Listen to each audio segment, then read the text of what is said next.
Doctor साहब, बानी कजाई की जानिब से कहा गया कि पाकिस्तान में इत्तेहाद की खातिर किसी भी वक्त मुज़ाकरात के लिए तैयार हों। क्या मुज़ाकरात आगे बढ़ेंगे? ये जो पाबंदियाँ लगी हैं, जो सबसे बड़ा इम्पोर्टेंट वेपन ले लिए, देखें ये स्ट्रेटेजिक डीकपलिंग की तरफ है। डीकपलिंग का मतलब ये होता है कि दो मईशतें अलग अलग हो जाएं। मतलब मिसाल के तौर पे ये कहा जाए कि जी एक मुल्क जो है दूसरे मुल्क के साथ तिजारत नहीं करेगा, तो ये डीकपलिंग हो गई। इकोनॉमिक डीकपलिंग हो गई कि एक मुल्क ने कहा कि भाई हम उस मुल्क के साथ जो है वो फलानी चीज़ की तिजारत नहीं करेंगे। लेकिन एक होती है स्ट्रेटेजिक डीकपलिंग। ये अमेरिका और चाइना के दरमियान स्ट्रेटेजिक डीकपलिंग की तरफ मामला है। स्ट्रेटेजिक डीकपलिंग का मतलब ये है कि बेल्ट एंड रोड, उसका मतलब ये है कि रेयर अर्थ मिनरल्स, उसका मतलब है हुआवे, ठीक है। अच्छा, तो ये स्ट्रेटेजिक डीकपलिंग है। अब जैसे इंडिया से आज जो खबर आ रही है वो ये है कि उनकी तरफ वहाँ पर एक बड़ा कंसर्न पैदा हो गया है कि पूरे इंडिया में जो CCTV लगे हुए हैं मुख्तलिफ, जो रिकॉर्डिंग्स कर रहे हैं और जो मॉनिटर कर रहे हैं, वो तो सारे के सारे जो हैं वो तो चाइना से बन के आ रहे हैं, वो किसी और मुल्क से तो बन के आ नहीं रहे। तो पूरे मुल्क के अंदर उन्होंने तमाम, और ये मैं राइटर्स को कोट कर रहा हूँ, 67 तमाम मुल्क में कितना बड़ा भारत है, तो तमाम मुल्क में पता चला कि जितने भी CCTV जो उनके लगे हुए कैमरे और रिकॉर्डिंग्स और ये सारे, तो अगर 67 देखें राइटर्स के, तो वो इसके ऊपर वो अचानक उनको ख्याल आया है कि ये हर सड़क, हर गली, हर मोहल्ला, हर घर, हर जगह पे उनकी मॉनिटरिंग जो है वो जो जिन कैमरों से हो रही है वो तो चाइना से आ रहे हैं सारे। तो वहाँ पर एक पूरे इंडिया में इस वक्त नया कंसर्न पैदा हो गया। अब ये स्ट्रेटेजिक डीकपलिंग क्या इकोनॉमिक डीकपलिंग कर सकते हैं? वो नहीं कर सकते, कोशिश भी करें तो नहीं कर सकते, क्योंकि अल्टीमेटली ये होता है ना कि आईफोन अगर इंडिया में भी बन रहा है तो उसका वो चाइना से काफ़ी कुछ आ गया, वो इधर बना, वो नाम आगे जो है वो इंडिया का लग गया, किसी और मुल्क का लग गया। लेकिन चाइना को आप हटा के आप किसी भी किस्म की जो है वो मैन्युफैक्चरिंग नहीं कर सकते आज की दुनिया में। अच्छा, तो ये जो मामला है ना अदालत का, अब इसमें क्या होगा कि ये उसमें दूसरे कोर्ट में उन्होंने अपील कर दी है, वो कोर्ट इसको गालिबन इनको अलाउ कर देगी कि हाँ आपके पास परमिशन है, आप एमरजेंसी लॉ को के तहत टैरिफ्स को आयद कर सकते हैं। और अगर नहीं होगा तो फिर वो सुप्रीम कोर्ट में चलेंगे। सुप्रीम कोर्ट तो उनके बिल्कुल काबू में है प्रेसिडेंट ट्रंप के, तो वो अपील में चले गए हैं।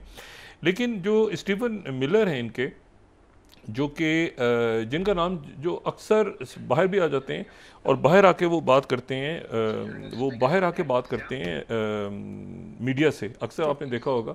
स्टीवन मिलर इनकी टीम के बड़े जो हैं वो बड़े इम्पोर्टेंट मेंबर हैं।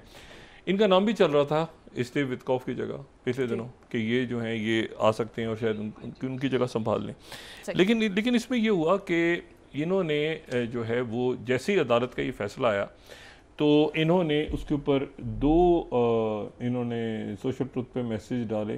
पहले तो इन्होंने कहा कि judicial coup is out of control, बड़ा सख्त इन्होंने जुडिशल कू का नाम दिया कि ये प्रेसिडेंट के इख्तियारात को रोकने की बात हुई है।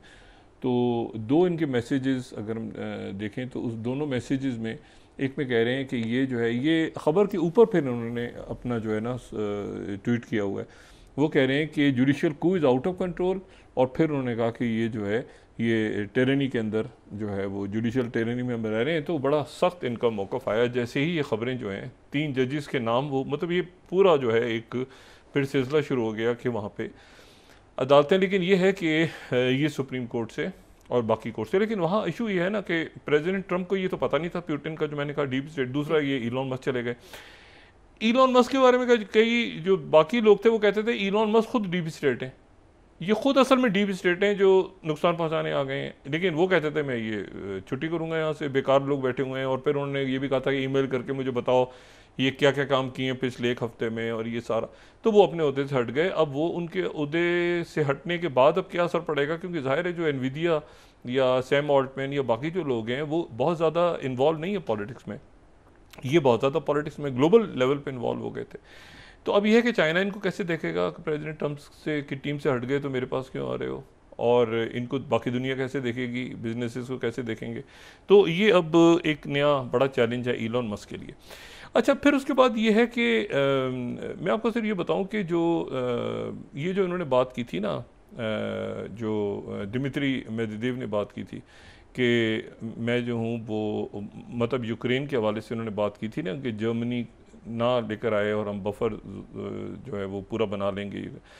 ये जहन में रखें कि ये न्यूक्लियर की बात प्रेसिडेंट, मैं पहले भी कह चुका हूँ कि न्यूक्लियर की बात ये पहले भी कर चुके हैं, और जब ये प्रेसिडेंट पुतिन ये बात न्यूक्लियर की करते हैं तो असल में वो करते हैं, वो कहते हैं।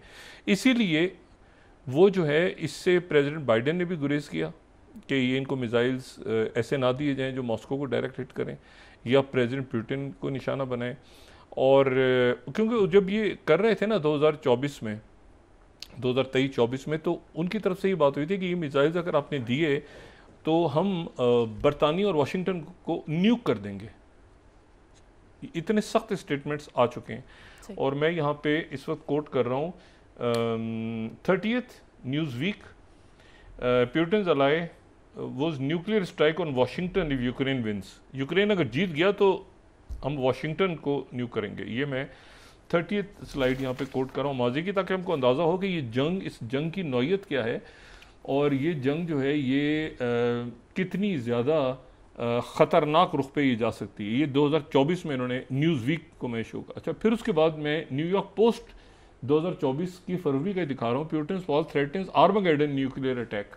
अभी ये न्यूयॉर्क पोस्ट है, ठीक है, कि on DC and London if Russia has to give back any Ukrainian territory. थोड़ा सा भी अगर हमें से ज़मीन हमसे वापस ली गई तो हम जो है वो न्यूक्लियर अटैक DC लंदन पे करेंगे। तो ये एक न्यूक्लियर बिल्कुल इन दिनों में ऐसा हो गया है कि उससे, और अब जो भी इन्होंने बात की ना कि हम बर्लिन को हिट करेंगे अगर कोई मिसाइल मॉस्को पे आया, तो उसके बाद वो अचानक से सब अपनी अपनी, और मेरा ख्याल इसी दौरान पे, अच्छा जो पीर का तारीख आ रही है, पीर 2 जून, उसमें फिर इस्तांबुल में मुज़ाकरात हो रहे हैं रशिया और यूक्रेन के, और कंडीशंस रशिया की बिल्कुल क्लियर हैं कि वो चारों जो इलाके हैं उनको तस्लीम किया जाए, नेटो की एक्सपेंशन नहीं होगी, मुस्तकिल ये कह दिया जाए कि नेटो की मेंबरशिप नहीं मिलेगी, बाकी सारे जो उनके मामलात हैं, और वो हो सकता है कि वो एक बफर जोन बनाने की बात भी अब कर रहे हैं। तो ये जो है ये उनकी तरफ से ये, लेकिन वो रिटर्न में उन्होंने नहीं दिया, वो रिटर्न में वो इस्तांबुल में ही देंगे। और इसीलिए जो टर्की के जो फॉरेन मिनिस्टर हैं, इसीलिए वो बहुत ज़्यादा उनका एक्टिव रोल पिछले दिनों मॉस्को भी गए, वो कीव भी आए, फिर उन्होंने इस्तांबुल में ही मुज़ाकरात होंगे। वेटिकन को भी मना कर दिया उन्होंने, जिनीवा को भी मना कर दिया, रशिया ने, हम जानते हैं। अच्छा, अब इसमें एक बात और इम्पॉर्टेंट है, वो ये है कि जो एक बंदा, उसका नाम जो है वो डेविड लिबी। अच्छा, डेविड लिबी जो है ये जो गज़ा की ह्यूमैनिटेरियन फाउंडेशन के साथ ही काम कर रहा था, ये वो गज़ा की ह्यूमैनिटेरियन फाउंडेशन जो कि वहाँ पे गज़ा में असल में जिसको अमेरिकन और इसराइली सपोर्ट कर रहे थे, उसको बैक कर रहे थे, लेकिन ये काम ह्यूमैनिटेरियन उस पर कर रहा था, इसको शुमाली गज़ा में आज मार दिया। ये डिफेंस कॉन्ट्रैक्टर था और इसको वहाँ पर ये मारा गया। और ये जो है इसको, अब मसला ये है कि वहाँ पर इसका मतलब है कि मौजूद हमास के लोग भी हैं, या उनको किसी ने खबर दी कि ये जो है, ये जो वहाँ पे खुदाई वदाई करके सामान वामान लगा रहा है, ये डिफेंस कॉन्ट्रैक्टर है। तो ये जो है ये अभी Israel 51st cleared for publication के पहले विड्रॉ किया हुआ था इन्होंने 51st स्लाइड, और फिर इसराइल नेशनल न्यूज़ में इन्होंने जारी किया। डेविड लिबी जो हैं फ्रॉम मिलिशियाई हेशलॉम फेल इन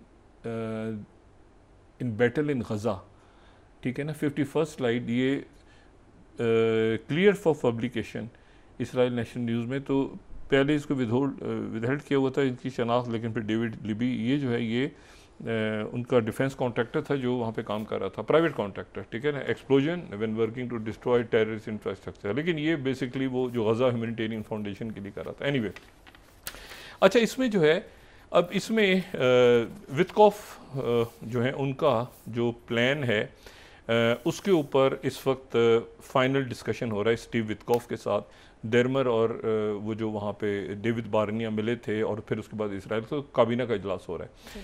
और वो जो फाइनल जिसके ऊपर प्रेसिडेंट ट्रंप ने कल ये भी कहा कि मैंने इसराइल नेतन्याहू को कहा कि तुमने ईरान पे अटैक नहीं करना, और ईरान पे इसलिए अटैक नहीं करना क्योंकि हमारे मुज़ाकरात हो रहे हैं ईरान के साथ।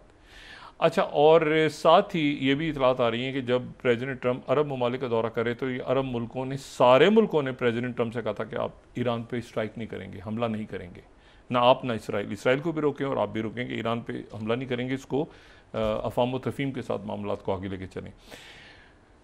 ईरान, रशिया और चाइना के दरमियान आज न्यूक्लियर के ऊपर फिर मुज़ाकरात हो रहे हैं। चाइना, ईरान और रशिया के दरमियान ये जो न्यूक्लियर के ऊपर इनके स्ट्रेटेजिक ताल्लुकात बहुत आगे चले गए पिछले कुछ अर्से में।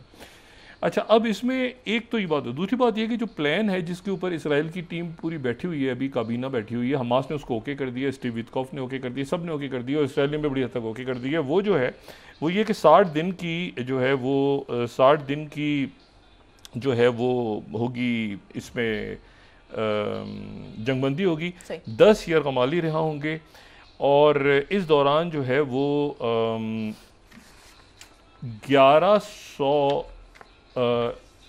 1100 से ज़्यादा जो हैं वो जेलों से फ़लस्तीनी कैदी रहा होंगे, जिसमें 25 कैदी जो हैं वो उम्र कैद के हैं। 180 मैयतें फ़लस्तीनियों की इसराइल वापस करेगा और ये अभी तय नहीं, इस पे बात हो रही है कि मुस्तकिल जंगबंदी होगी, आर्जी होगी और नामों के ऊपर फाइनलाइज हो रहा है सारा। लेकिन एक बात तय हो गई है जिसके ऊपर स्टीव विटकॉफ की तरफ से इसराइल को कह दिया गया है कि अब जो इमदाद है वो यूनाइटेड नेशंस अंदर लेके जाएगी, यूनाइटेड नेशंस के लोग ही अंदर लेके जाएंगे। और आज गज़ा में ये हुआ कि यूनाइटेड नेशंस के लोगों ने जो है वो हल्ला बोल दिया और हल्ला बोलने के बाद उन्होंने जो यूनाइटेड नेशंस के लोग जो खाना लेके बैठे हुए थे, गज़ा के लोगों ने वहाँ पे हमला करके वो खाना लूट लिया, यूनाइटेड नेशंस के पर भी कर दिया और जो इनकी गज़ा फाउंडेशन थी उस पर भी कर गया, उन्होंने लूट के और खाना वाना वहाँ पे, बच्चे कुछ लोग मारे भी गए और सारा कुछ हो गया।